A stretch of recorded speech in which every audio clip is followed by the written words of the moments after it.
भारी बोझ। बादशाह अकबर एक नए महल का निर्माण करने वाले थे, जिसकी तैयारी पूर्ण कर ली गई है और शीघ्र ही भवन निर्माण कार्य प्रारंभ होने वाला था।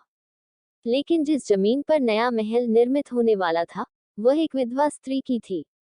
उसे वह जमीन छोड़ने विवश किया जा रहा था, लेकिन पूर्वजों की जमीन होने के कारण वह उस जमीन को छोड़ना नहीं चाहती थी। उसने बहुत मिन्नतें की, लेकिन उसकी कोई सुनवाई नहीं हुई। अंततः वह बीरबल के पास गई और उसे सारी बात बताकर मदद की गुहार लगाई। बीरबल ने शांति से उसकी बात सुनी और उसे आश्वासन देकर वापस भेज दिया। उसी शाम उसे सूचना प्राप्त हुई कि 2 दिनों में भवन निर्माण प्रारंभ होने वाला है, जिसके लिए भवन निर्माण सामग्री निर्माण स्थल पर पहुंच गई। अगले दिन बीरबल अकबर के साथ उस जमीन पर पहुंचा।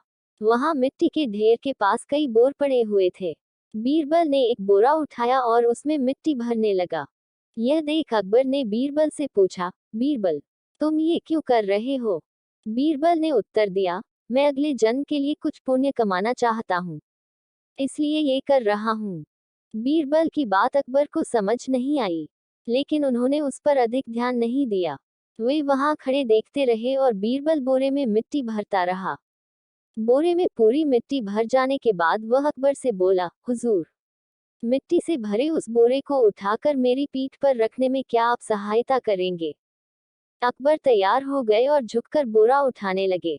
वह बोरा बहुत भारी था। वे बोले, बीरबल, ये बोरा तो बहुत भारी है।